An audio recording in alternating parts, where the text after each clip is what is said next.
Hello friends, welcome back to my channel. तो दोस्तों, आज की जो वीडियो है, इस वीडियो में हम सीडीपी के महत्वपूर्ण प्रश्नों को देखेंगे। जी हाँ दोस्तों, इस वीडियो में हमने जो सीडीपी के प्रश्न लिए हैं वह सभी आपके एग्ज़ाम के पॉइंट ऑफ व्यू से बहुत ही इम्पोर्टेंट हैं। क्योंकि दोस्तों, जो सीटेट में प्रश्न आपके पूछे जाते हैं, जो प्रश्न आपके एग्ज़ाम में आए हैं, उन्हीं सभी प्रश्नों को हमने इस वीडियो में शामिल किया है। तो इस वीडियो को आप लास्ट तक अच्छे से देखिएगा। अगर आप लास्ट तक अच्छे से देखेंगे तो आपको इस वीडियो से प्रश्न देखने के लिए एग्जाम में जरूर मिलेगा। चलिए इस वीडियो को स्टार्ट करते हैं। पहला प्रश्न हमने लिया है कि शैशवा काल की अवधि है। जी हाँ दोस्तों, पूछा गया है कि जो शैशवा काल होता है इसकी अवधि कितनी होती है। जन्म से 1 वर्ष, जन्म से 2 वर्ष, जन्म से 3 वर्ष कि 2 से 3 वर्ष। तो देखिए, अगर हम बात करें शैशवा काल की, तो शैशवा काल की जो अवधि होती है यह जन्म से 2 वर्ष होती है। जी हाँ दोस्तों, जन्म से 2 वर्ष होती है। और इस अवधि में जो है कि बालक के मानसिक क्षमताओं का विकास हो जाता है, जो कि मानसिक विकास की पूर्वावस्था होती है। तो इसको आप याद रखिएगा। चलिए अगला प्रश्न हम देखते हैं। अगला प्रश्न आपका है कि पियाजे के अनुसार 2 से 7 वर्ष के बीच का एक बच्चा संज्ञानात्मक विकास की अवस्था में है। तो देखिए, अगर हम बात करें जीन पियाजे की, तो जीन पियाजे के अनुसार 2 से 7 वर्ष का बच्चा किस अवस्था में होता है संज्ञानात्मक विकास के। तो आपका पूर्व संक्रियात्मक, औपचारिक संक्रियात्मक कि मूर्त संक्रियात्मक कि संवेदी गतिक अवस्था। तो देखिए, अगर हम बात करें तो जो 2 से 7 वर्ष का बालक होता है यह आपका पूर्व संक्रियात्मक अवस्था में होता है। जी हाँ दोस्तों, किस अवस्था में होता है? तो 2 से 7 वर्ष का अवस्था जो होती है वह पूर्व संक्रियात्मक अवस्था होती है, इसमें वह बालक होता है। और पियाजे ने जो है कि इसको 4 भागों में बांटा है। पहला आपका संवेदीगामक, दूसरा आपका जो है कि पूर्व संक्रियात्मक, तीसरा मूर्त संक्रियात्मक और चौथा जो होता है वह औपचारिक संक्रियात्मक होता है। तो इसको आप याद रखिएगा। और 0 से 2 वर्ष की अवस्था आपका संवेदीगामक होती है, 2 से 7 वर्ष जो होता है यह पूर्व संक्रियात्मक होता है, और 7 से 11 वर्ष यह जो होता है यह आपका मूर्त संक्रियात्मक होता है, और 12 वर्ष से 16 वर्ष जो है वह आपका औपचारिक संक्रियात्मक अवस्था होती है। तो इसको याद रखिएगा। अगला प्रश्न आपका है कि विकास से यहाँ आपको भरना है कि विकास किस ओर बढ़ता है। तो देखिए, ऑप्शन दिया गया है कि सामान्य से विशिष्ट की ओर विकास बढ़ता है, कि जटिल से कठिन की ओर बढ़ता है, कि विशिष्ट से सामान्य की ओर बढ़ता है, कि साधारण से आसान की ओर बढ़ता है। तो देखिए, अगर हम इसमें सही आंसर की बात करें तो जो आपका विकास होता है यह सामान्य से विशिष्ट की ओर बढ़ता है। जी हाँ दोस्तों, सामान्य से आपका विशिष्ट की ओर विकास बढ़ता है। इसको आप याद रखिएगा। उदाहरण के तौर पर आप याद रख सकते हैं, जैसे नवजात शिशु होता है वह अपने शरीर के किसी एक अंग का संचालन करने से पूर्व जो है अपने शरीर का संचालन करता है, और किसी विशेष वस्तु की ओर इशारा करने से पूर्व अपने हाथों को वह सामान्य रूप से चलाता है। तो वही है कि आपका सामान्य से विशिष्ट की ओर जो है वह आपका विकास होता है। तो ये वाला ऑप्शन सबसे सही है। अगला प्रश्न है कि जब वयस्क सहयोग से सामंजस्य कर लेते हैं तो वे बच्चे के वर्तमान स्तर के प्रदर्शन को संभावित क्षमता के स्तर के प्रदर्शन की तरफ प्रगति क्रम को स्वगतमा बनाते हैं। इसे कहा जाता है। तो देखिए, यहाँ पर कहा गया है कि जब कोई वयस्क सहयोग कर रहा है और उसके सहयोग से बच्चे सामंजस्य कर ले रहे हैं, और बच्चे जो है कि वर्तमान स्तर के प्रदर्शन को संभावित क्षमता स्तर के प्रदर्शन की तरफ जो है वह प्रगति क्रम में सुगम बना रहे हैं, तो उसको क्या कहा जाएगा? उसको आपका समीपस्थ विकास का क्षेत्र कहा जाएगा, कि सहयोग देना कहा जाएगा, कि सहभागी अधिगम कहा जाएगा, कि सहयोगात्मक अधिगम कहा जाएगा। तो देखिए दोस्तों, अगर हम इसमें आंसर की बात करें तो इसका जो सही आंसर है वह आपका हो जाएगा सहयोग देना कहलाएगा। जी हाँ दोस्तों, सहयोग मिलने पर वयस्क के अंतर्निहित क्षमताओं का विकास होता है, इसलिए इसका जो सही आंसर हो जाएगा वह आपका सहयोग देना हो जाएगा। बी वाला ऑप्शन आपका सटीक होगा, यही इसका आंसर होगा। चलिए अगला प्रश्न देखते हैं। अगला प्रश्न आपका है कि नवीन जानकारी को शामिल करने के लिए वर्तमान स्कीम, जिसको कि अवधारणा बोलते हैं, में बदलाव की प्रक्रिया क्या कहलाती है? तो देखिए, नवीन जानकारी को शामिल करने के लिए वर्तमान स्कीम, जो वर्तमान अवधारणा है, में अगर बदलाव किया जा रहा है तो उसको हम अनुकूलन कहेंगे, कि आत्मसातकरण कहेंगे, कि समायोजन कहेंगे, कि अकेंद्रिता कहेंगे।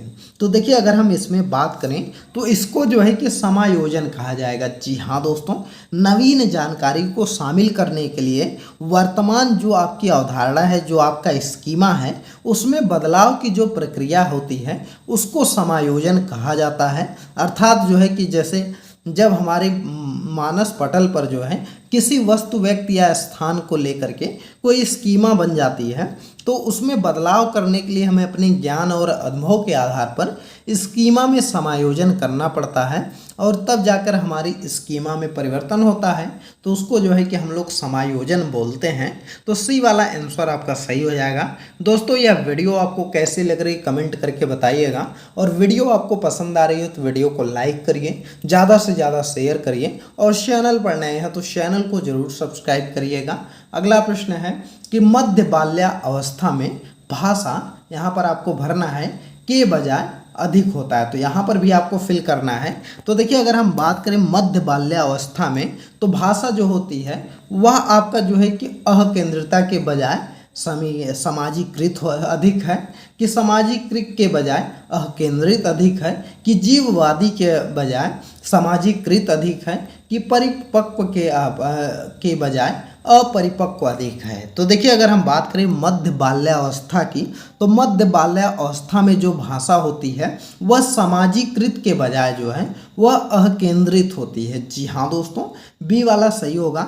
जो मध्य बाल्यावस्था का समय होता है, इसमें जो है कि सामाजिकृत के बजाय जो है अकेंद्रित अधिक होती है, क्योंकि आप लोग देखे होंगे कि बालक समाजी नियमों से प्रेरित होकर कार्य नहीं करता है, वह अपनी इच्छाओं के सामने दूसरे की इच्छाओं को भी स्वीकार नहीं करता है। जी हाँ दोस्तों, आप लोग देखे होंगे जो मध्य बाल्यावस्था के बालक होते हैं वह जो है कि समाज से प्रेरित होकर नहीं कार्य करता है, वह जो है कि अपनी इच्छाओं के सामने दूसरे की इच्छाओं को स्वीकार नहीं करता है। तो इसलिए सामाजिकृत के बजाय जो है वह अकेंद्रित अधिक होता है मध्य बाल्यावस्था में बालक की भाषा जो होती है। तो यह आंसर हो जाएगा। अगला प्रश्न है कि बालक केंद्रित शिक्षा में शामिल है। तो बाल केंद्रित शिक्षा में अगर हम बात करें तो बाल केंद्रित शिक्षा में आपका क्या शामिल होता है?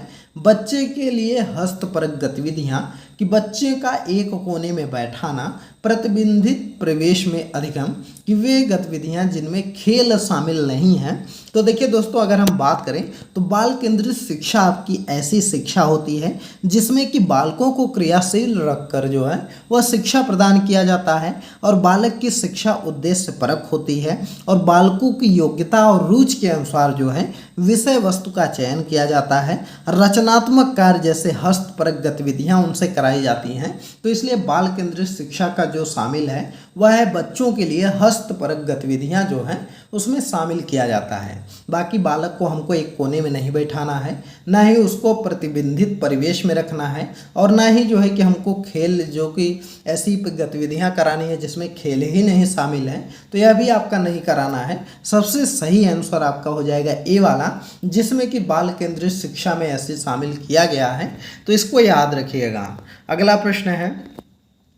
अगला प्रश्न आपका है कि कक्षा अध्यापक ने राघव को अपनी कक्षा में अपने ही बोर्ड पर स्वयं द्वारा तैयार किया गया मधुर संगीत बजाते हुए देखा, तथा कक्षा अध्यापक ने विचार किया कि राघव में बुद्धि उच्च स्तरीय थी। तो कैसी जो है कि बुद्धि राघव में थी? कक्षा अध्यापक ने देखा कि राघव जो है वह अपनी कक्षा की अपने ही बोर्ड पर स्वयं द्वारा तैयार किया गया मधुर संगीत जो है कि बजा रहा है। तो ऐसे अध्यापक जब देखें तो वह कैसी बुद्धि जो है कि उसमें उच्च स्तरीय है, यही पूछा गया है। स्थानिक है, कि शारीरिक गतिबोधक है, कि संगीतमय है, कि भाषाई है। तो देखिए दोस्तों, अगर हम यहाँ पर बात करें तो यहाँ पर जो दिया गया है कि उसमें किस प्रकार की जो है आपकी बुद्धि उच्च स्तरीय है, तो वह है संगीतमय। जी हाँ दोस्तों, जो है राघव में संगीतमय बुद्धि उच्च स्तरीय है, क्योंकि दोस्तों गार्डनर ने जो है वह बहुल बुद्धि सिद्धांत में यह संगीतिक बुद्धि को भी रखा है। तो इसलिए आपका सी वाला आंसर सही हो जाएगा और यही आपका आंसर है। अगला प्रश्न देखते हैं। अगला प्रश्न आपका है कि जब एक शिक्षक यह समझता है कि स्वाभाविक रूप से लड़के गणित में लड़कियों से अच्छे हैं तो यह दर्शाता है कि अध्यापक हैं। तो कोई अध्यापक अगर है वह समझ रहा है कि जो लड़के होते हैं यही सिर्फ जो है कि गणित में तेज होते हैं, लड़कियां नहीं होती हैं, तो ऐसे यह क्या दर्शा रहा है? नीतिपरक दर्शा रहा है कि जेंडर पक्षपाती दर्शा रहा है कि शिक्षाप्रद दर्शा रहा है कि सही दृष्टिकोण वाला दर्शा रहा है? तो देखिए अगर हम यहाँ पर बात करें तो यह आपका जेंडर रूढ़िवादिता दर्शा रहा है, मतलब लिंग पक्षपाती जो है वह दर्शा रहा है। तो बी वाला आंसर आपका सही हो जाएगा। इसको आप याद रखिएगा और दोस्तों इस चीज़ को याद रखिएगा कि आपका जो जेंडर रूढ़िवादिता है इससे एक प्रश्न हर बार आता है। हर बार जो है कि सीटेट एक प्रश्न इससे जरूर पूछता है, भले ही लैंग्वेज थोड़ा चेंज कर देता है लेकिन क्वेश्चन उसका यही रहता है। तो इसलिए इस प्रश्न को अच्छे से पढ़ लीजिएगा। अगला प्रश्न आपका है कि समावेशी शिक्षा मानती है कि हमें यहाँ पर भरना आपको को के अनुरूप बदलना चाहिए। तो समावेशी शिक्षा क्या मानती है? तो समावेशी शिक्षा इसमें दिया गया है कि हमें जो है कि बच्चे को व्यवस्था के अनुरूप बदलना चाहिए, कि व्यवस्था को बच्चे के अनुरूप बदलना चाहिए, कि परिवेश को परिवार के अनुरूप बदलना चाहिए, कि बच्चे को परिवेश के अनुरूप बदलना चाहिए। तो देखिए अगर हम बात करें तो जो समावेशी शिक्षा होती है यह सबसे ज़्यादा जोर देती है कि व्यवस्था को जो है कि बच्चे के अनुरूप बदलना है। जी हाँ दोस्तों, हमको जो है कि व्यवस्था को बच्चे के अनुरूप बदलना है। बच्चा जो है कि जिस तरीके से सीखता है उसी तरीके से हमको उसको सिखाना है, शिक्षा देना है। तो इसलिए आपको बी वाला आंसर आपका हो जाएगा, यही सबसे सटीक आंसर है। दोस्तों आपको वीडियो पसंद आ रही हो तो लाइक करिए, ज़्यादा से ज़्यादा शेयर करिए और चैनल पर नए हैं तो चैनल को ज़रूर सब्सक्राइब कर लीजिएगा। अगला प्रश्न आपका है कि बच्चों को ज्ञान की रचना करने और अर्थ का निर्माण करने की क्षमता होती है और इस परिप्रेक्ष्य में एक शिक्षक की भूमिका क्या होती है? जी हाँ दोस्तों, अगर हम बात करें बच्चे को ज्ञान की रचना करने और अर्थ निर्माण करने की क्षमता होती है तो उस परिप्रेक्ष्य में शिक्षक की आपकी क्या भूमिका रहती है? तालमेल बैठाने वाले की होती है कि संप्रेषक और व्याख्याकर्ता के रूप में होती है, कि सुगमकर्ता के रूप में होती है, कि निर्देशक के रूप में होती है? तो देखिए अगर हम बात करें तो जो बच्चे होते हैं उनमें खुद जो है कि यह गुण होता है कि वह अर्थ का निर्माण कर सकें और जो है कि किसी भी क्वेश्चन का आंसर वगैरह ढूंढ सकें। बस टीचर का इतना ही काम होता है कि वह बच्चों को सुगमकर्ता का कार्य करते हैं। जी हाँ दोस्तों, वह बच्चों को जो है कि चीज़ों को ढूंढने में मदद करते हैं, यानी कि सुगमकर्ता का कार्य करते हैं। तो सी वाला आंसर आपका सही हो जाएगा, यही सबसे सही है। और दोस्तों आप लोग सुने ही होंगे कि कहा जाता है कि जो बच्चे होते हैं, जो आपके टीचर होते हैं, वह किसी गार्डन में माली की तरह होते हैं और जो फूल होते हैं वह आपके बच्चे होते हैं। तो यही चीज़ आप याद रखिएगा। अगला प्रश्न है, इनमें से कौन सी विशेषता प्रभावशाली बच्चों की नहीं है? जी हाँ दोस्तों, पूछा गया है कि कौन सी ऐसी विशेषता है जो कि प्रभावशाली बच्चे की नहीं है। तो इसमें ऑप्शन दिया गया है उच्चतर श्रेणी की मानसिक प्रक्रियाएं।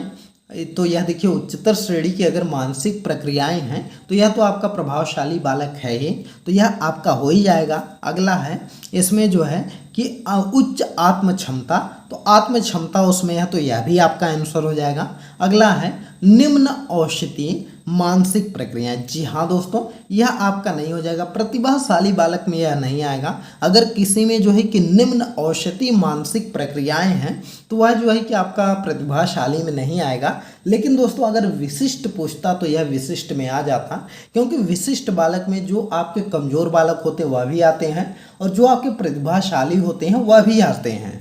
तो इसलिए यह विशिष्ट में आएगा। लेकिन प्रतिभाशाली बालक में जो निम्न औषधि मानसिक प्रक्रियाएं दे रहा है वह आपका नहीं आएगा। तो यही आपका आंसर हो जाएगा। सी वाला आंसर आपका सही है। यह जो एक पूछा है प्रतिभाशाली बच्चों की विशेषता नहीं है, तो यह निम्न औषधि मानसिक प्रक्रियाएं यह विशेषता नहीं है। तो इसको याद रखिएगा। अगला प्रश्न है कि कोहल वर्ग के सिद्धांत के पूर्व परंपरागत स्तर के अनुसार कोई नैतिक निर्णय लेते समय एक व्यक्ति निम्नलिखित में से किस तरह प्रवृत्त होगा।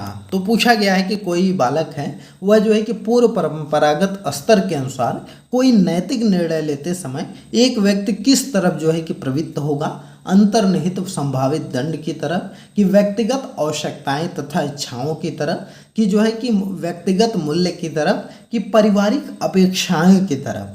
तो देखिए अगर हम इसमें बात करें तो वह जो है आपका वह अंतर्निहित संभावित दंड की तरफ होगा। जी हाँ दोस्तों, वह अंतर्निहित संभावित दंड की तरफ जो है वह आपका प्रवृत्त होगा।